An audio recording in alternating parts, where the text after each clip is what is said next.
ವಿಜ್ಞಾನ ಭೈರವ ತಂತ್ರದ ಪುಸ್ತಕ ವಾಚನಕ್ಕೆ ಸ್ವಾಗತ. ಈಗ 3ನೇ ಅಧ್ಯಾಯಕ್ಕೆ ಬಂದಿದ್ದೀವಿ. ಇದರಲ್ಲಿ ಒಂದು 4 ಸೂತ್ರಗಳನ್ನು ಹೇಳಿದ್ದಾರೆ. ಮೊದಲಿಗೆ ಜಗತ್ತಿಗೆ ಸೇತುವೆ ಉಸಿರಾಟ. ಸತ್ಯ ಎನ್ನುವುದು ನಿರಂತರ ಇರುವ ವಸ್ತು. ಅದನ್ನು ತಯಾರಿಸುವುದಾಗಲಿ ಉತ್ಪತ್ತಿ ಮಾಡುವುದಾಗಲಿ ಆಗುವುದಿಲ್ಲ. ಇದು ಈಗ ಇಲ್ಲಿಯೇ ಇರುವಂತಹುದು. ಅದನ್ನು ತಿಳಿದರೆ ಈ ಸೂತ್ರಗಳು ಬಹಳ ಸುಲಭವಾಗುತ್ತದೆ. ಮನಸ್ಸು ಆಸೆಗಳ, ಬೇಕುಗಳ ಕ್ರಿಯಾತ್ಮಕ ವಸ್ತು. ನಿರಂತರ ಭವಿಷ್ಯತ್ ಕಾಲದಲ್ಲಿ ಇರುವಂತಹುದು. ವರ್ತಮಾನದಲ್ಲಿ ಅದು ಇರುವುದೇ ಇಲ್ಲ. ಈ ಸ್ಥಿತಿಯಲ್ಲಿ ಅದು ಮುಂದುವರಿಯುವುದಕ್ಕೆ ಜಾಗವೇ ಇಲ್ಲ. ಭವಿಷ್ಯದ ಕುರಿತು ಚಿಂತಿಸಿದರೆ ಮಾತ್ರ ಮನಸ್ಸು ಮುಂದಕ್ಕೆ ಸಾಗುತ್ತದೆ. ಇದರ ಚಲನೆ ಭವಿಷ್ಯ ಅಥವಾ ಭೂತಕಾಲದಲ್ಲಿ. ವರ್ತಮಾನದಲ್ಲಿ ಚಲಿಸಲು ಜಾಗ ಇರುವುದಿಲ್ಲ. ಸತ್ಯ ವರ್ತಮಾನದಲ್ಲಿ ಮಾತ್ರ ಇರುವಂತಹುದು. ಮನಸ್ಸು ಹಾಗೂ ಸತ್ಯ ಭೇಟಿಯಾಗುವುದೇ ಅಸಾಧ್ಯ. ಲೌಕಿಕ ವಸ್ತುಗಳನ್ನು ಮನಸ್ಸು ಬಯಸುತ್ತಿದ್ದರೆ ಅದನ್ನು ಪೂರೈಸಬಹುದು, ಕಷ್ಟವಿಲ್ಲ. ಈ ಎಲ್ಲ ಸೂತ್ರಗಳನ್ನು ಶಿವ ಸೃಷ್ಟಿಸುವುದೇ ವರ್ತಮಾನದಲ್ಲಿ ಇರುವುದಕ್ಕೆ. ಭೂತಕಾಲ ಹಾಗೂ ಭವಿಷ್ಯತ್ ಕಾಲದಿಂದ ವರ್ತಮಾನಕ್ಕೆ ಮನಸ್ಸನ್ನು ತಿರುಗಿಸುವುದೇ ತಂತ್ರ. ಮನಸ್ಸನ್ನು ಶೋಧಿಸುವುದರಿಂದ ವಿರುದ್ಧ ದಿಕ್ಕಿಗೆ, ಅಂದರೆ ಶೋಧಿಸದಿರುವುದಕ್ಕೆ ತಿರುಗಬೇಕು. ಇದು ಕಷ್ಟ. ಇದು ಹೇಗೆ ಸಾಧ್ಯ? ಹೀಗೊಂದು ವೇಳೆ ಆದರೆ ಶೋಧಿಸದಿರುವುದೇ ಮನಸ್ಸಿನ ಕಾರ್ಯ, ಗುರಿಯಾಗುತ್ತದೆ. ಬಯಕೆಯ ವಿರುದ್ಧ ಹೋಗುವುದೇ ಗುರಿ. ಇದು ಹಿಂಬಾಗಿಲಿನ ಪ್ರವೇಶ. ಬೇಡ ಎಂಬುದನ್ನು ಬಯಸಿದರೆ ಅದು ಕೂಡಲೇ ಲೌಕಿಕವಾಗಿ ತಿರುಗುತ್ತದೆ. ದೇವರು ಬೇಕು ಎಂದರೆ ಅದು ಇರುವುದು ಈ ಜಗತ್ತಿನಲ್ಲಿಯೇ. ಅದೇ ರೀತಿ ಮೋಕ್ಷ, ನಿರ್ವಾಣ, ಬಿಡುಗಡೆ ಎಲ್ಲವೂ ಇದೇ ಜಗತ್ತಿಗೆ ಸಂಬಂಧಿಸಿದ್ದು. ಇದನ್ನು ಹೇಗೆ ಅರ್ಥ ಮಾಡಿಕೊಳ್ಳುವುದೆಂದು ಶಿವ ತಿಳಿಸುವುದಿಲ್ಲ. ತಕ್ಷಣ ಸೂತ್ರಗಳನ್ನು ಮುಂದೆ ಇಡುತ್ತಾನೆ. ಸೂತ್ರ 1. ಒಳ ಹೊರ ಓಡಾಡುವ 2 ಉಸಿರಾಟಗಳ ಮಧ್ಯದ ಖಾಲಿ ಜಾಗವನ್ನು ಗಮನಿಸಿ. ತಂತ್ರದಲ್ಲಿ ಹೊರ ಹೋಗುವ ಉಸಿರು ಅಂದರೆ ಸಾವು, ಒಳ ಬರುವ ಉಸಿರು ಎಂದರೆ ಪುನರ್ಜನ್ಮ. ಬದುಕು ಸಾವೇ ಉಸಿರಾಟ. ಮಧ್ಯದ ಅಂತರ ಬಹಳ ಕಡಿಮೆ. ಸೂಕ್ಷ್ಮವಾದ ಆಂತರಿಕ ವೀಕ್ಷಣೆಗೆ ಈ ಖಾಲಿ ಜಾಗ ಗೋಚರವಾಗುತ್ತದೆ. ಈ ಜಾಗವನ್ನು ನೀವು ಗುರುತಿಸಿದ್ದೇ ಆದರೆ ಶಿವನ ಸೂತ್ರದ ಪ್ರಕಾರ ನಿಮಗೆ ಬೇರೇನೂ ಬೇಡ, ಆನಂದ ಸಿಕ್ಕೀತು. ಇದಕ್ಕೆ ಯಾವ ತಾಂತ್ರಿಕತೆಯೂ ಬೇಡ, ಯಾವುದೇ ರೀತಿಯ ತರಬೇತಿಯೂ ಬೇಡ. ಕೇವಲ ಸೂಕ್ಷ್ಮವಾಗಿ ಗಮನಿಸುವುದು. ಈ ಗಮನ ನಿರಂತರವಾಗಿದ್ದರೆ ಒಂದಲ್ಲ ಒಂದು ದಿನ ಜ್ಞಾನೋದಯವಾಗುತ್ತದೆ. ಇದು ಇರುವ ಸ್ಥಿತಿ. ಉಸಿರು ಒಳಕ್ಕೆ ಹೊರಕ್ಕೆ ಬೇಕಾಗಿರುವುದು ಗಮನಿಸುವ ಮನಸ್ಥಿತಿ. ಬುದ್ಧನಿಗೆ ಈ ರೀತಿಯಿಂದಲೇ ಜ್ಞಾನೋದಯ ಲಭಿಸಿದ್ದು. ಇದರಿಂದ ಇದು ಬೌದ್ಧರ ತಂತ್ರವಾಯಿತು. ಇಲ್ಲಿ ಬುದ್ಧ ಹೇಳುವುದು ಉಸಿರಾಡುವುದು ಮಾತ್ರ. ಇದು ಸಾಮಾನ್ಯ ಜನರಿಗೆ ಹೇಳುತ್ತಿರುವ ವಿಚಾರವಾದ್ದರಿಂದ ಮಧ್ಯದ ಖಾಲಿ ಜಾಗದ ಸಂಬಂಧವಾಗಿ ಅವನು ಏನನ್ನೂ ಹೇಳುವುದಿಲ್ಲ. ಆ ಖಾಲಿ ಜಾಗವನ್ನು ಮನಸ್ಸು ಹುಡುಕಲು ಶುರು ಮಾಡಿದರೆ ಉಸಿರನ್ನು ಗಮನಿಸುವುದಿಲ್ಲ. ಉಸಿರಿನ ಜೊತೆಯಲ್ಲಿ ಮನಸ್ಸು ಚಲಿಸಲಿ. ಒಳಗೆ ಉಸಿರನ್ನು ಎಳೆದುಕೊಂಡಾಗ ಮನಸ್ಸು ಜೊತೆಯಲ್ಲಿಯೇ ಹೋಗಲಿ. ಹಾಗೆಯೇ ಹೊರಕ್ಕೆ. ಮುಂದಿನ ಭಾಗ ಹೇಳುವುದಿಲ್ಲ. ಮಧ್ಯದ ಅಂತರದ ಬಗ್ಗೆ ಗಮನಿಸಲು ಈಗಲೇ ಹೇಳಿದರೆ ಮನಸ್ಸು ಭವಿಷ್ಯತ್ ಕಾಲದಲ್ಲಿ ಹೋಗುತ್ತದೆ. ಇಲ್ಲಿ ಬೇಕಾಗಿರುವುದು ವರ್ತಮಾನ. ಇದೇ ರೀತಿ ಅಭ್ಯಾಸ ಮುಂದುವರಿಸಿದರೆ ಆ ಜಾಗವನ್ನು ತಲುಪುವಿರಿ. ಉಸಿರಾಟದ ಜೊತೆಯಲ್ಲಿ ಸ್ವಲ್ಪವೇ ಮುಂದುವರಿಯುತ್ತಿರುವಾಗ ಉಸಿರು ಮುಗಿದ ತಕ್ಷಣ ಅಂತರ ಅಥವಾ ಮಧ್ಯದ ಖಾಲಿ ಜಾಗ ಗೊತ್ತಾಗಲೇಬೇಕು. ತಕ್ಷಣ ಅಲ್ಲಿ ಗಾಳಿ ಇಲ್ಲ, ಜಾಗ ಮಾತ್ರ ಎಂಬ ಅರಿವು ಉಂಟಾಗುತ್ತದೆ. ಗಾಳಿ ಇಲ್ಲ, ಅದು ಮುಂದಕ್ಕೂ ಹೋಗುತ್ತಿಲ್ಲ, ಹಿಂದಕ್ಕೂ ಇಲ್ಲ ಎಂದಾಗ ಗಾಳಿ ನಿಂತಿರುವುದು ಗೊತ್ತಾದ ಆ ಕ್ಷಣವೇ ಜ್ಞಾನೋದಯ. ಈ ತಂತ್ರದಿಂದ ಟಿಬೆಟ್, ಜೈನ, ಜಪಾನ್, ಬರ್ಮಾ, ಥೈಲ್ಯಾಂಡ್, ಶ್ರೀಲಂಕಾದ ಲಕ್ಷಾಂತರ ಜನರು ಉಪಕೃತರಾಗಿದ್ದಾರೆ, ಭಾರತವೊಂದನ್ನು ಬಿಟ್ಟು. ಇದು ಬೌದ್ಧರ ತಂತ್ರ ಎಂಬ ಒಂದೇ ಕಾರಣಕ್ಕಾಗಿ ಹಿಂದೂಗಳು ಇದನ್ನು ಅನುಸರಿಸಲಿಲ್ಲ. ಹಾಗೂ ವಿಜ್ಞಾನ ಭೈರವ ತಂತ್ರ ತಮ್ಮದೆಂದು ಬೌದ್ಧರು ಹೇಳಿರುವ ಕಾರಣ ಅದನ್ನು ಬೌದ್ಧರ ಪುಸ್ತಕ ಎಂದು ಹಿಂದೂಗಳು ತಿಳಿದು ಕಲಿಯಲಿಲ್ಲ. ಇದು ಯಾರದ್ದೇ ಪುಸ್ತಕ ಆಗಿರಲಿ ತಂತ್ರವೇ. ಆದುದರಿಂದಲೇ ಬುದ್ಧನಾದದ್ದು. ಇದು ಮೊದಲೇ ಇದ್ದಂತಹುದು. ಬುದ್ಧನಿಂದ ಮುಂದುವರೆಯಿತು. ಅತ್ಯಂತ ಸುಲಭವಾದ ತಂತ್ರ. ಅನುಸರಿಸಿ ಜ್ಞಾನೋದಯ ಪಡೆಯಿರಿ. ನೋಡಿ, ಇಲ್ಲಿಗೆ ಮೊದಲನೇ ತಂತ್ರ ಮುಗೀತು. ನಿಮಗೆ ಇದು ಇಷ್ಟ ಆಯಿತು ಅಂದರೆ ಇದನ್ನು ಬೇಕಾದ್ರೆ ಇನ್ನೊಂದು 2-3 ಸಾರಿ ಕೇಳಿ ಅದನ್ನು ಅನುಸರಿಸಿ. ಅವರು ಹೇಳಿರೋ ಪ್ರಕಾರ ಒಂದು 2-3 ತಿಂಗಳು ಇದನ್ನು ಅನುಸರಿಸಬೇಕು. ಅದರಲ್ಲಿ ಯಾವುದೋ ಒಂದು ತಂತ್ರ ಮಾತ್ರ ನಮಗೆ ಪರ್ಫೆಕ್ಟಾಗಿ ಸೂಟ್ ಆಗುತ್ತೆ ಅಂತ ಹೇಳ್ತಿದ್ದಾರೆ. ಈಗ ಮುಂದಿನ ಸೂತ್ರಕ್ಕೆ ಹೋಗೋಣ. ಸೂತ್ರ 2. ಇದು ಮೊದಲನೆಯ ತರಹವೇ. ಇಲ್ಲಿ ಮಧ್ಯದ ಖಾಲಿ ಜಾಗ ಅಂತರವನ್ನು ಗಮನಿಸುವುದಲ್ಲ, ಬದಲಾಗಿ ತಿರುಗುವಿಕೆಯ ಮೇಲೆ. ಒಳ ಹೊರ ಹೋಗುವ ಉಸಿರಾಟ ವೃತ್ತಾಕಾರವಾಗಿದೆ. ಒಳ ಹೋಗುವುದು ಅರ್ಧವೃತ್ತವಾದರೆ ಹೊರ ಹೋಗುವುದು ಇನ್ನರ್ಧವೃತ್ತ. ಇದು ಬೇರೆ ಬೇರೆ ಉಸಿರಲ್ಲ, ಒಂದೇ ಉಸಿರು. ಒಳಗಡೆ ಹೋಗಿ ಅಲ್ಲಿ ತಿರುಗಿ ಹೊರ ಬರುತ್ತದೆ. ಈ ಒಳ ಹೊರ ಹೋಗುವ ಉಸಿರು ಬೇರೆ ಬೇರೆ ಅಲ್ಲ, 2 ಸಮಾನಾಂತರ ರೇಖೆಯಂತಲ್ಲ. ಒಳಗಡೆ ಹೋದ ಉಸಿರೇ ಹೊರಬರುವುದು. ಹಾಗೆ ಹೋದ ಉಸಿರು ಹೊರಗಡೆ ಬರಲು ಒಂದು ಕಡೆ ತಿರುಗಬೇಕಾಗುವುದು ಸಹಜ. ಆ ತಿರುಗುವ ಜಾಗ ಬಿಂದುವನ್ನು ಗಮನಿಸಿ. ಶಿವ ಹೇಳುವುದು, ಈ ಬಿಂದುವಿನಲ್ಲಿ ಸಾಕ್ಷಾತ್ಕಾರ ಆಗುವುದು. ತಿರುಗುವಿಕೆಯನ್ನು ಕಾರು ಚಲಾಯಿಸುವ ತಂತ್ರದ ಮೂಲಕ ತಿಳಿಯಬಹುದು.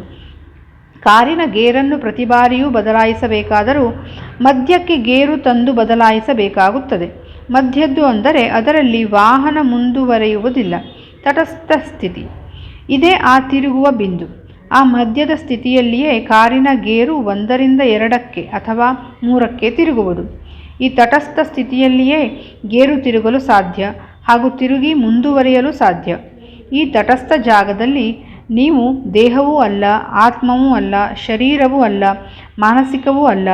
ಈ ತಟಸ್ಥ ಸ್ಥಿತಿಯಲ್ಲಿ ನೀವು ಮುಚ್ಚಳ ಇಲ್ಲದ, ತೆರೆದ ಹಾಗೂ ಮನಸ್ಸಿಲ್ಲದ ಸ್ಥಿತಿ. ಆದ್ದರಿಂದಲೇ ಈ ತಿರುಗುವ ಬಿಂದುವಿಗೆ ಬಹಳ ಒತ್ತು ನೀಡಲಾಗುತ್ತದೆ. ಮನುಷ್ಯ ಜಟಿಲವಾದ ಯಂತ್ರ. ದೇಹದಲ್ಲಿ ಹಾಗೂ ತಲೆಯಲ್ಲಿ ಹಲವಾರು ಗೇರ್ಗಳಿವೆ. ಇದೊಂದು ಕಠಿಣವಾದ ಸಂಕೀರ್ಣವಾದ ಯಂತ್ರ ಎಂದು ನಿಮಗೆ ತಿಳಿದಿಲ್ಲದಿರುವುದೇ ಕ್ಷೇಮ. ಇಲ್ಲದಿದ್ದರೆ ಹುಚ್ಚರಾಗುತ್ತೀರಿ. ಏಕೆಂದರೆ ಪ್ರತ್ಯೇಕ ಮನುಷ್ಯನನ್ನು ಮಾಡಲು 4 ಚದರ ಹಾಗೂ 100 ಚದರ ಮೈಲುಗಳಷ್ಟು ಜಾಗ ಕಾರ್ಖಾನೆಯಿಂದ ಶಬ್ದ ಮಾಲಿನ್ಯವಾಗುತ್ತದೆ. ಕೋಟ್ಯಾಂತರ ಕೋಶಗಳಿರುವ ಒಂದು ದೊಡ್ಡ ಪಟ್ಟಣ ಇದು. ಕೋಟ್ಯಾಂತರ ಜೀವಕೋಶಗಳು ನಮ್ಮಲ್ಲಿ ವಾಸಿಸುತ್ತವೆ. ಯಾವುದೇ ಅಡೆತಡೆ, ಸದ್ದು ಗದ್ದಲ ಇಲ್ಲದೆಯೇ ನಡೆಯುತ್ತದೆ. ಇಷ್ಟು ದೊಡ್ಡ ಸಂಕೀರ್ಣದಲ್ಲಿ ನೀವು ಇದರ ಭಾಗವೇ ಅಲ್ಲ ಎನ್ನುವ ಸ್ಥಿತಿಯೇ ತಟಸ್ಥ ಸ್ಥಿತಿ. ರಾತ್ರಿ ನೀವು ಮಲಗಬೇಕಾದರೆ ಗೇರ್ ಬದಲಾಯಿಸಬೇಕಾಗುತ್ತದೆ. ಬೆಳಗಿನಿಂದ ಒಂದು ಗೇರು, ರಾತ್ರಿ ಬೇರೆ.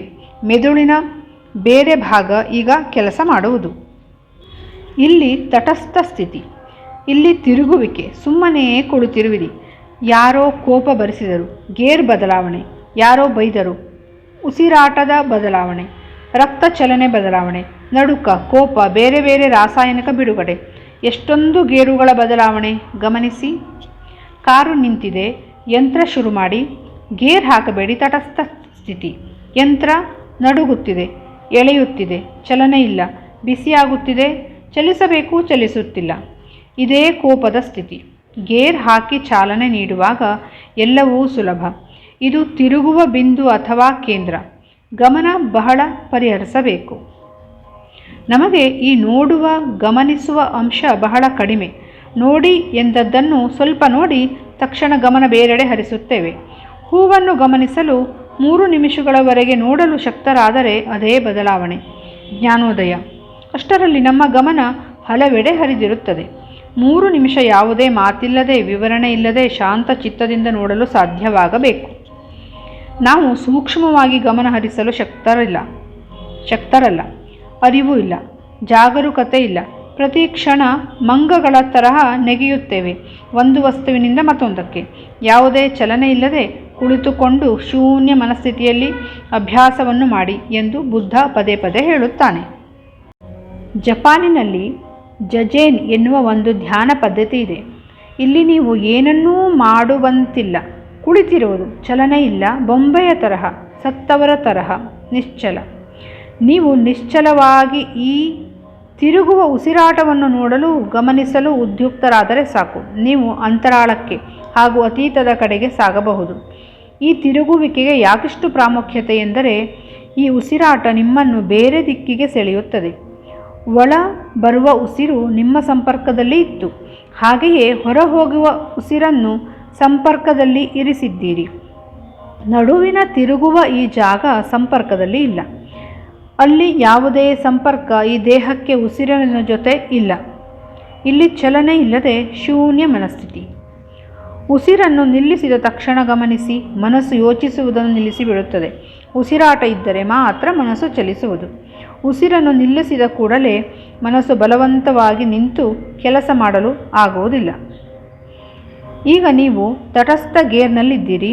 ಕಾರಿನ ಯಂತ್ರ ಶುರುವಾಗಿದೆ, ಮುಂದೆ ಹೋಗಲು ತಯಾರಿದೆ. ಆದರೆ ಕಾರಿನ ಯಂತ್ರ ಕಾರಿನ ದೇಹದ ಜೊತೆ ಸೇರಿಲ್ಲ. Gear ತಟಸ್ಥವಾಗಿದೆ, car ಮುಂದುವರಿಯುವುದಿಲ್ಲ. ಈಗ ಕಾರು ಎರಡು ಭಾಗವಾಗಿದೆ. ಇದೇ ರೀತಿ ಉಸಿರಾಟ. ಉಸಿರು ತಿರುಗಿದೆ. ಈ ಸಮಯದಲ್ಲಿ ಸುಲಭವಾಗಿ ನಿಮ್ಮನ್ನು ನೀವು ತಿಳಿಯಬಹುದು. ದೇಹದಲ್ಲಿ ಇರುವವರು ಯಾರು? ಗುರು ಯಾರು? ನಾನು ಕೇವಲ ಯಂತ್ರವೇ ಅಥವಾ ಈ ಯಂತ್ರದ ಜೊತೆಗೆ ಬೇರೆ ಯಾರಾದರೂ ಇದ್ದಾರಾ? ಈ ತಿರುಗುವ ಅವಕಾಶ ನಿಮ್ಮದು ಎಂದು ಶಿವ ಹೇಳುತ್ತಾನೆ, ತಿಳಿ. ಈ ತಿರುಗುವ ಪ್ರಕ್ರಿಯೆಯನ್ನು ಅರಿತುಕೊಂಡು ಜ್ಞಾನೋದಯದ ಆತ್ಮವಾಗಲಿ. ಈಗ 2ನೇ ಸೂತ್ರವು ಮುಗೀತು.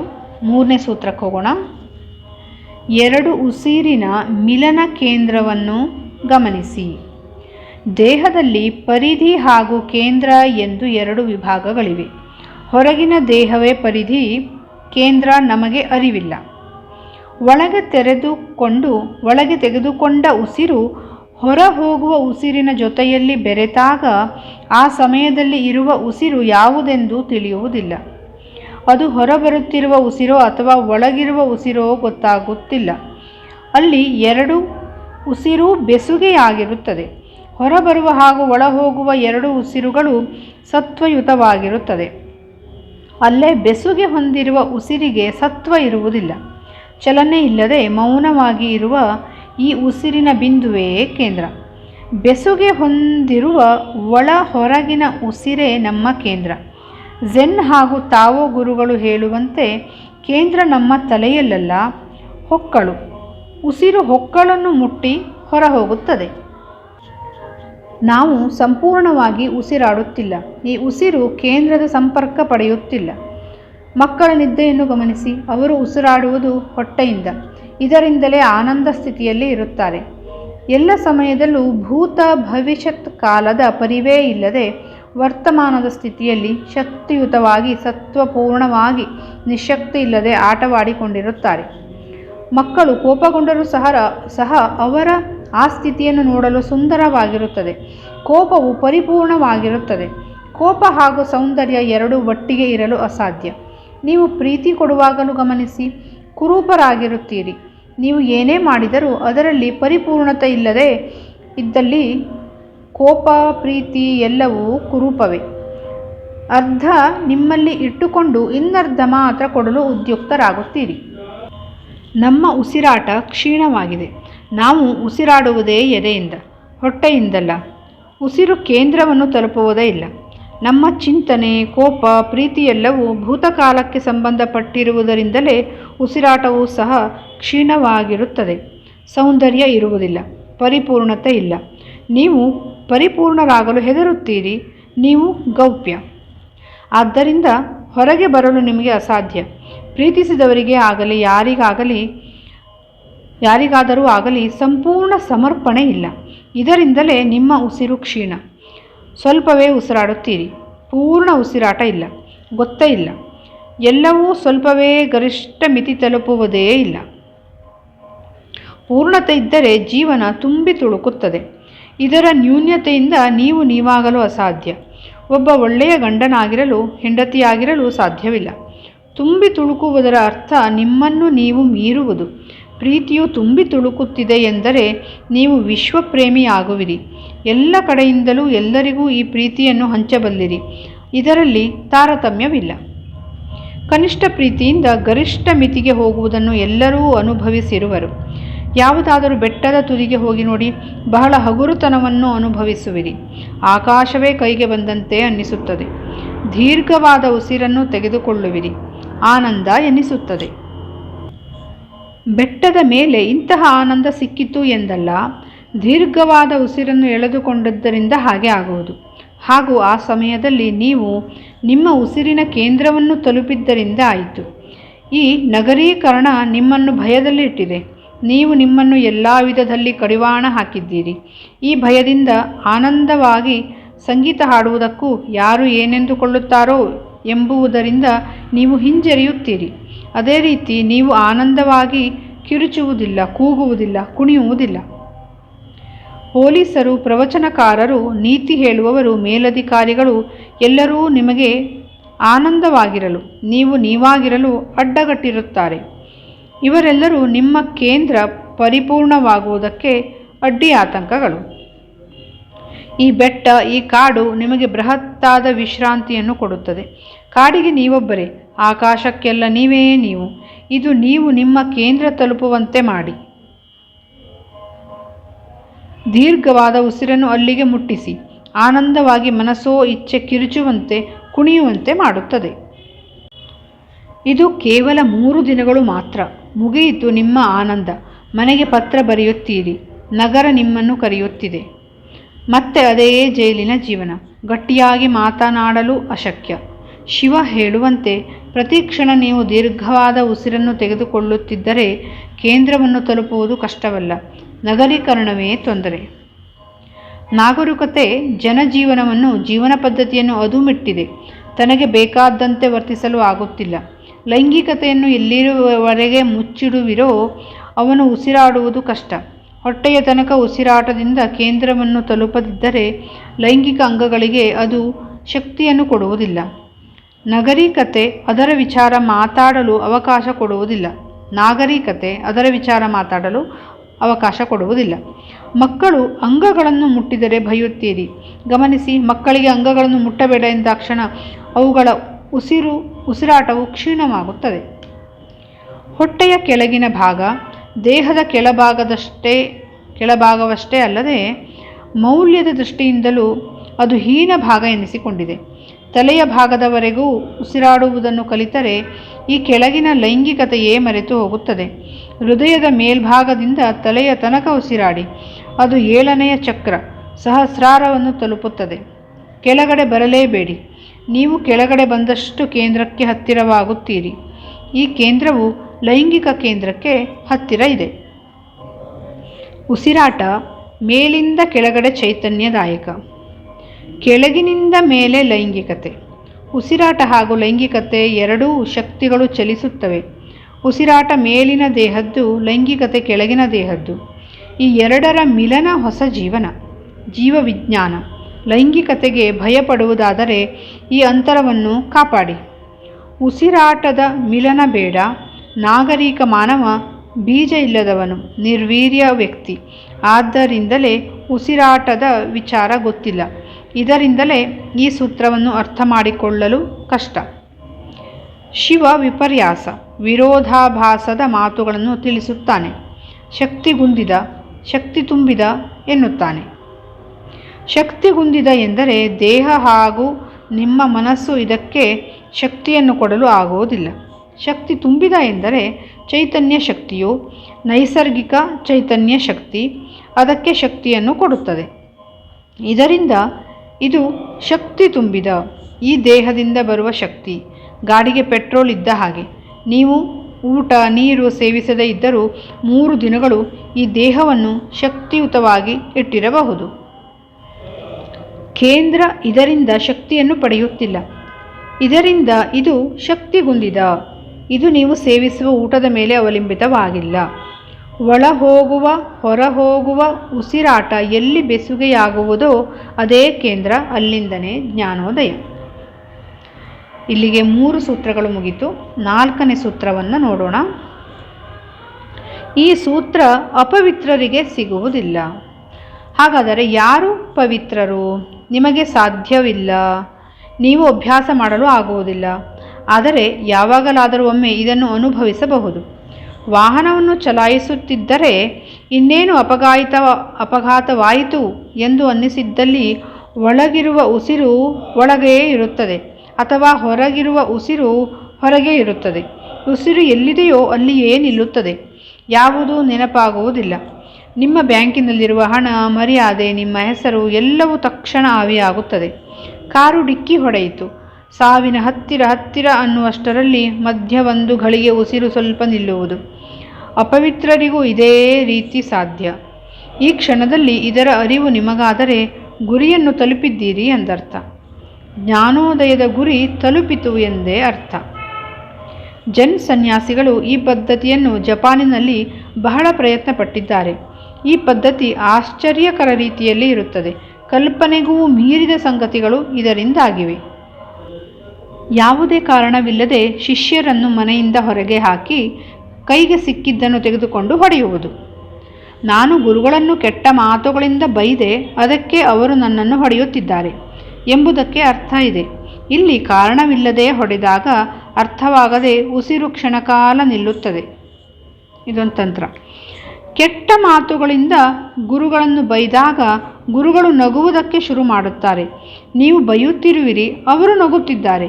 ನಿಮ್ಮ ನಿರೀಕ್ಷೆ ಸುಳ್ಳಾಯಿತು. ಅವರಿಂದ ಶಿಕ್ಷೆಯನ್ನು ನೀವು ಅಪೇಕ್ಷೆ ಪಟ್ಟಿದ್ದರೆ ಅದು ಸಿಕ್ಕಿರುವುದಿಲ್ಲ. ಒಂದು ಕ್ಷಣ ನಿಮ್ಮ ಉಸಿರು ಸ್ತಂಭನ. ಇದು ನಿಮಗೆ ಅರ್ಥವಾಗುವುದಿಲ್ಲ. ಮನಸ್ಸು ನಿಲ್ಲುತ್ತದೆ. ಮನಸ್ಸು ನಿಂತಿತು ಎಂದರೆ ಉಸಿರಾಟ ನಿಂತಿತು. ಎರಡೂ ರೀತಿ. ಉಸಿರು ನಿಂತಿತು ಎಂದರೂ ಮನಸ್ಸು ನಿಂತಿರುತ್ತದೆ. ಗುರುಗಳನ್ನು ಹೊಗಳುತ್ತಿರುವಿರಿ, ಅವರಿಗೆ ಸಂತೋಷವಾಗಿದೆ. ಆದರೆ ಕೋಲಿನಿಂದ ಹೊಡೆಯುತ್ತಾರೆ, ಕರುಣೆ ಇಲ್ಲದೆ ಬಾರಿಸುತ್ತಾರೆ. ಝೆನ್ ಗುರುಗಳು ಕರುಣೆ ತೋರುವುದಿಲ್ಲ. ಇದು ನಿಮಗೆ ಅರ್ಥವಾಗದೆ ಮನಸ್ಸು ನಿಲ್ಲುತ್ತದೆ, ಉಸಿರಾಟ ನಿಲ್ಲುತ್ತದೆ. ಈ ರೀತಿ ಜ್ಞಾನೋದಯ ಆಗಿದೆ. ಕಿಟಕಿಯಿಂದ ಕರುಣೆ ಇಲ್ಲದೆ ಹೊಡೆದಾಗ ಆಗುತ್ತದೆ.